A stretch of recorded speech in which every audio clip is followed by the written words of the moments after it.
Hello, Dianas.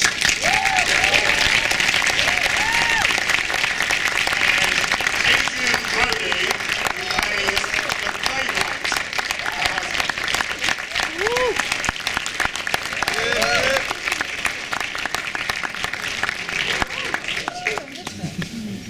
But first, we have a clip.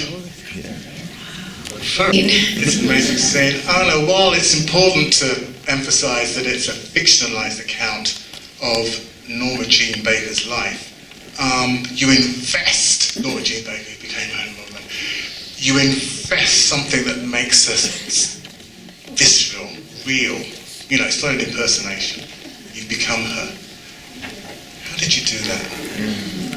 I mean, it's extraordinary. Well, that's a very long explanation.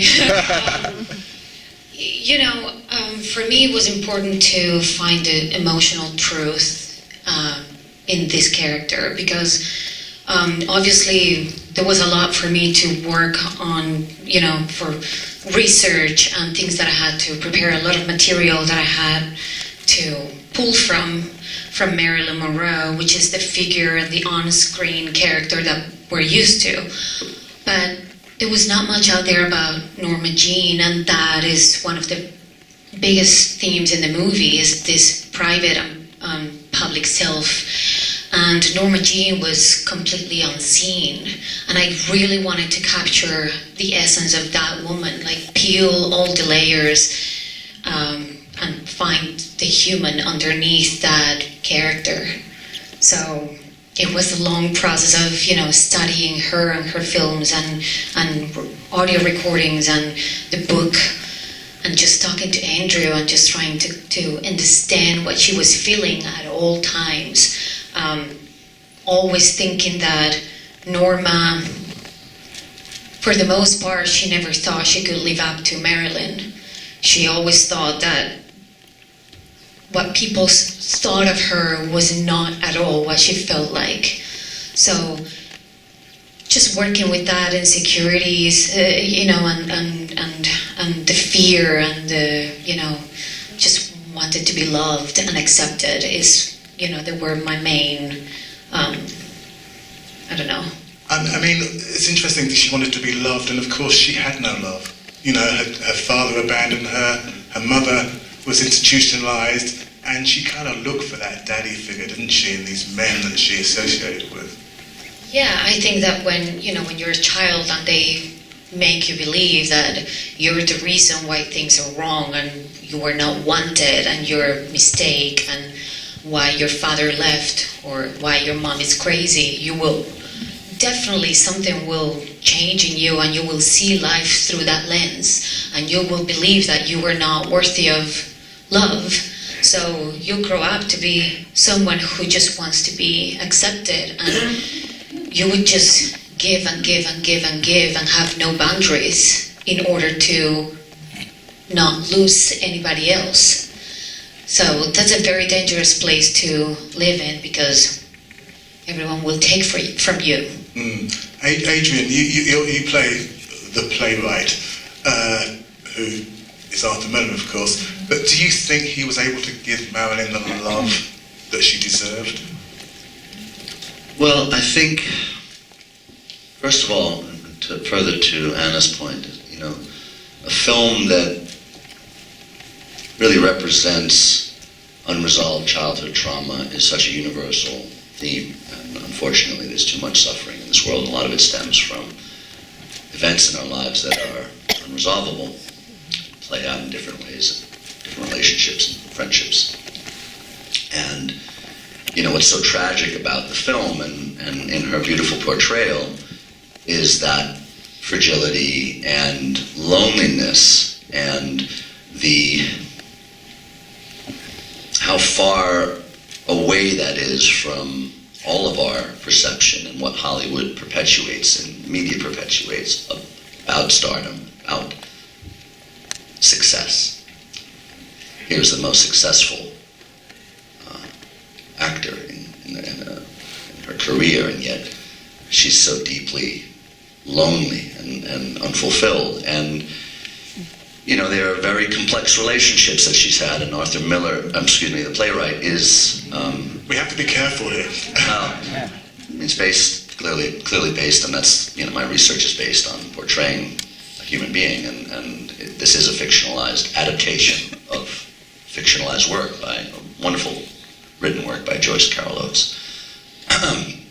But that being said, within that small time for us to interact, I felt it was very important to try and convey some of the complexity of that relationship and the love that has to be there, and the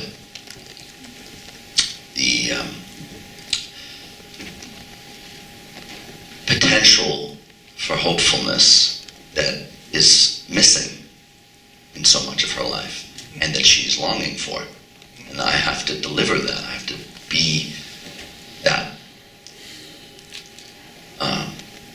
embody the emotion for that connection, and we need to share that in a very finite amount of time. And then things can unravel from that and further disintegrate, and her state of mind is further ravaged from, self-medicating on drugs and alcohol, etc. And it's a very tragic moment, but that connection had to be there, and we had a window to try and share that, and I hope to convey that. But you give them a moment in which I think we saw in that brief clip where you, as the playwright, have an epiphany, because you understand that she's not just the blonde, she has a brain. And that too, that was the first scene we shot together, and it was such a wonderful experience for me as an actor, because I'm sure many of you have seen this film, and Anna's work is just devastatingly powerful. And yes. That's why I'm here today, to stand next to her, because she just killed it. And I saw, we didn't know each other, and we have to play this very intimate moment, and she just transformed into this person that I knew somewhere in my mind. And I went home from that feeling that I had experienced working with Marilyn Monroe. Just on set. It's a Shakespearean proportion, that performance. No, seriously. You capture so many facets. It's almost schizophrenic. Norma and Marilyn, Norma. That's making how I did that. There are parts of the process that I truly sometimes think about it, and I think that I cannot find an explanation for everything. I think I was working on it for months, 9 months. The movie was not greenlit when I got cast. So we used, and we, by the way, didn't know if it was ever going to be, but in my heart, I felt like it was going to happen. And I used that time to my advantage. And after 9-10 months, when we finally started shooting, I would have wished I had another 9-10 months. I never felt like fully prepared, but I feel like once we started filming, all of that research and work and just like feeling, and imagining these things that I have never did before. Andrew never saw in a rehearsal how I was gonna speak or talk or or move. I just did it on the spot on the first day, and once that happened, I feel like unconsciously all of that information and visual references that I had in my mind, they just happened. And so there are moments in the movie that I also look at and I'm like, I don't know how that happened, but it just did. I think it's just your body just manifesting this thing that you've been watching, so, with so much intention and a purpose for so long. It's interesting, because I remember seeing you at a couple of premieres in London and thinking how the crowd wanted parts of you, and in this movie, everyone wants you. Talk to me about that. That everyone wants me? Yeah. The thing about movie stardom is that people think they know you. How does that They feel? want you. How does that feel? They want. Don't worry about the You've been 150 people in sexiest the room. men alive at some point, so you should know about that. You have not? Something's wrong. Okay. Can't tell you how that feels. No, but it's that sense of possession, isn't it? You know, In the character or in the character and for you. Yeah.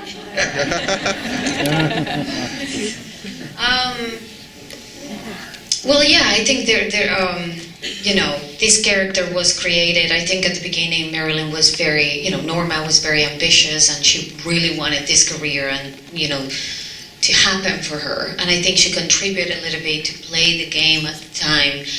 But this character was created, and pretty soon it just got out of her hands, and it became this thing that was way bigger than her, and she did not have control anymore. So I think that that desire and that expectations that what she was supposed to deliver and do and repeat over and over and over again was what clearly made her who she was, and at the same time it became a prison because she just could not get away from it.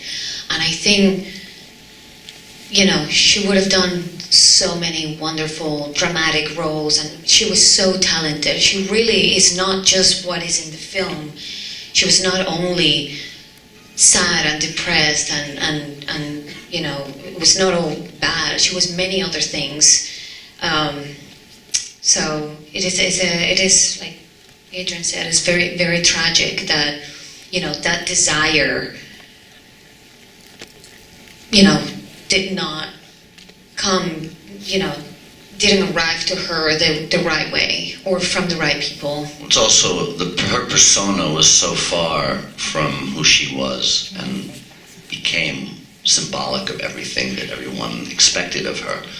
And I think that is an enormous burden on someone, So there's not only the aspect of being recognized, but being recognized in this kind of perfect, dumbed down, accessible, attractive blonde woman, and which was very representative of the times, of an aesthetic, and that's a lot of pressure for someone. So it's not just feeling a connection or acknowledgement for that. It's different from the soul of the artist who's created that. It's the flip side of Hollywood, isn't it? It's the dark side, essentially. Is I do think Hollywood has changed in many ways, in the right direction. But Hollywood, to be Hollywood, needs to remain the same in many other ways, and it's just the way it is. And I think it's an industry that will always protect that part of it. And we all still today have to deal with some kind of something like that. There's a beautiful scene in the film where there's a dog, and it's your dog, Elvis. Yes. How did he feel? What was that like? Now my other dog Salsa is jealous. She's like, when am I going to be in the movie? Yeah, that was my dog, Elvis. He was just on set with me, and by the way, it was Andrew who realized that Elvis looked like Mafia. Mafia is a real dog that Sinatra gave to Marilyn. And Andrew was like, wait, you have a dog whose name is Elvis, that looks like Mafia. He should be in the movie. And he was literally in that scene, he was just walking by my side. No one gave him a direction or treats or anything. He was just following me around. And I feel like it was, such a heavy, intense scene. And Andrew was playing music for, atmosphere and vibe in the room, and the Steadicam was following me, and we were improvising. It was a whole, improvised scene, and Elvis was just there with me, and was it it's a comfort? really beautiful. Even he looked up to the window, and I was like, how did he know? It was very special. Yeah, I'm happy I have my dog in the movie with me. It was kind of comforting at that scene, in that particular scene, because it's just a devastating scene, right? when people ask me, what is your dog in the movie? I'm like, I can't tell you. It's the best scene in the movie. You have to watch it. What was it like? Because you know, there are certain scenes where you're interpolated into films that Marilyn Monroe actually made. What was that like? That was an incredible experience. All of them were pretty surreal because these recreations were magical. I mean, we had, an incredible crew, by the way, like hair and makeup and costume designers, and everyone involved was just like so on the same page and in so much love with the project and so much respect. And it was it's also a movie that if the hair and makeup people or anyone gets it wrong just by a little bit, you're out. It's off. Like you can't watch it anymore. So they did an incredible job, and these recreations were so spot on. And Andrew had 2 monitors, one monitor with the real movie and Marilyn, and our monitor on set, and we had to do it the same, and we would not move on until we got it. And it was amazing. It was not much time to rehearse them either, and it was just like just go with the flow, and everyone did their homework separately, and then we got together on set and we did it, and it was beautiful. It was incredible. And now we have to go with the flow. Please join me in thanking these great artists.